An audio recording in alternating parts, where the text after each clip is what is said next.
Top 5 bold predictions. See what you guys think of these bold predictions I'm going to make. Bold predictions? Bold. These are bold. Oh, okay. Bold. B-O-L-D. Bold. Number 5. Kansas wins 2 Big 12 games. I can see that. I'm not on, like, I know it's been a long stretch for them, unfortunately. I can see that. I'm not going to agree with that. But you don't think so? Look, no. They beat Texas last year and almost snuck up on Oklahoma.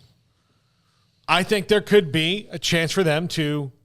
Well, it all depends. Is the conference going to be top-heavy, midsection heavy, or bottom-heavy?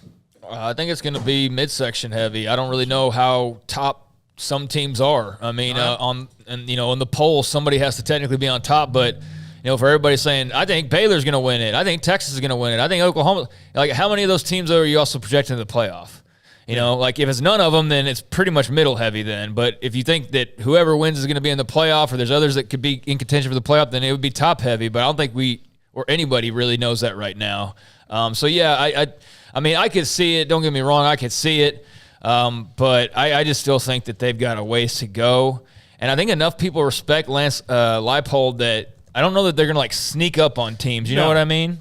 I think that, especially do you think Texas is going to take Kansas for granted this time around? No. So, yeah, I think people are going to be well aware that he's building something, but, yeah, it's still very much in the building phase. Yeah. But that's why it's bold. Number 4, the winner of the Notre Dame BYU game on October 8th in Las Vegas will be in the CFP conversation. Both of them have very similar schedules around it. I mean, tough like normally, but I just think that this is going to be 2 pretty good teams on a roll when they see each other, veteran teams. I like what Marcus Freeman's doing. I love the hangover video today. I don't know if you guys everybody saw that. That was really cool to pump up the game and the uniforms he'll be wearing for the Shamrock Series game there in Las Vegas. But I do think that, I say in the conversation, that doesn't mean that they don't lose towards the end of the season and fall out. But I do think that after that game, and especially if it's BYU, they'll jump up and might be this year Cincinnati for a little while and somebody outside the norm getting in. So I guess that means we know who you're taking at Baylor, BYU, and Provo. Right now, I'm kind of leaning BYU. Well, yeah, I mean, you got to pick them because if they lose to Baylor, they're not going to be in the college football playoff conversation. So yeah. But yeah, if BYU beats Baylor and rolls into that game against Notre Dame, then yeah, of course, absolutely. If they're both, sitting there pretty much, be unbeaten. I reserve the right to change my mind as this comes up, but I just, I look at Baylor's schedule right now, and I don't see anybody in the Big 12 going undefeated, and I just see this is a tougher schedule than it was last year. A lot. All that, like BYU, Oklahoma, Texas, all those games that they won were all here in Waco. Now those games are all on the road.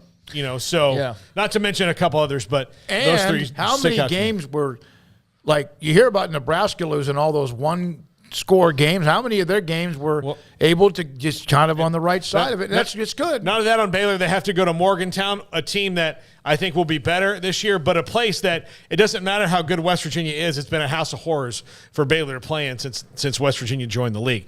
Number 3, North Carolina goes 6-6. Yikes. And Matt Brown's on the hot seat.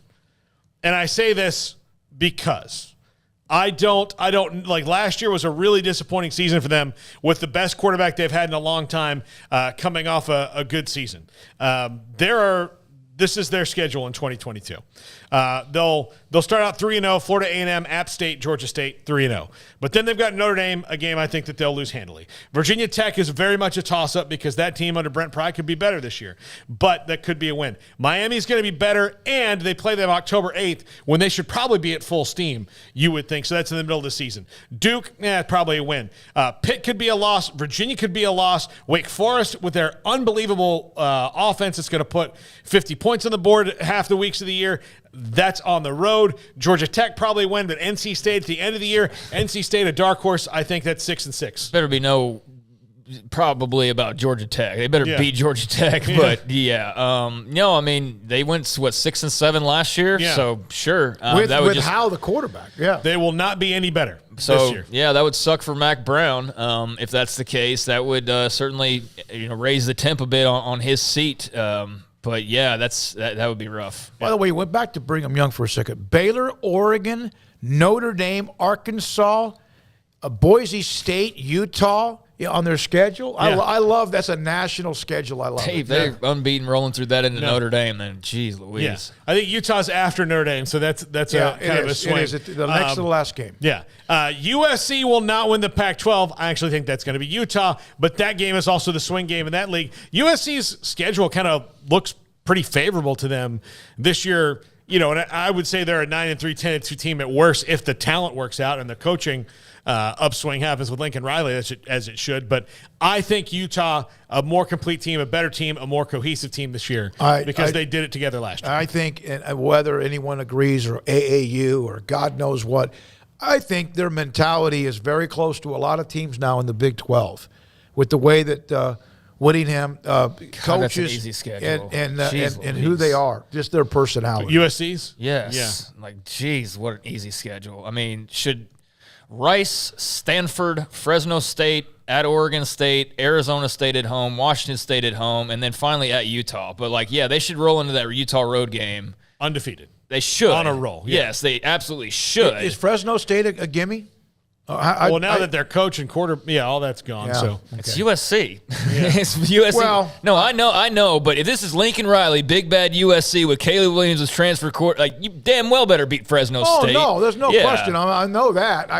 I know what you're saying, but yeah. Remember when Pat Hill was there? They used to sneak up on some people and give them holy hell. Yeah. So let's say you go into October 15th game against Utah, which is at Utah. I mean, that'll be tough. But then after that, at Arizona, okay. Cal at home, okay. Colorado at home, okay. At UCLA, all right. And then, and USC, UCLA, I mean, that could be funky just because, it's a rivalry or whatever. But then, Notre Dame at the end. So Notre Dame and Utah, I mean, those are obviously two tough games. But beyond that, you'd think they got to be favored in every single one of them. Yeah.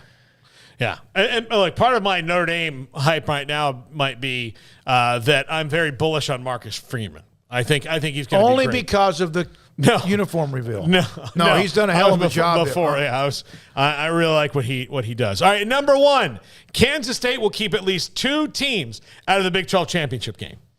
They will ruin two team seasons, and if not, be third or second themselves if everything goes completely according to plan. I like what they have going there. I just look at especially where things fall in their schedule. There could be some teams that need to beat Kansas State and don't to stay in the conversation. I think they could be season ruiners. Not necessarily in the championship game. Okay, where do they play Oklahoma State? They play Oklahoma State at home. Where do they play Baylor? They play Baylor on the road. Okay, where do they play Oklahoma? They play Oklahoma on the road. And then let's say at Texas or they're home for Texas at TCU. All right, West Virginia. West Virginia is there. Okay. All right. We like Chris Kleiman. We're a fan of what they're doing. I'm not putting them in the Big 12 championship game. You're just saying that they are the potential to be the season ruiners. Yeah. As long as we beat Kansas State, everything's okay, and you lose to Kansas State. Well, let's put it this way: they're good, and if you beat them, that means you're going to be in that conversation. Yeah. If you don't, then that's going to probably hurt you. Hey, I gave a note about Alabama about.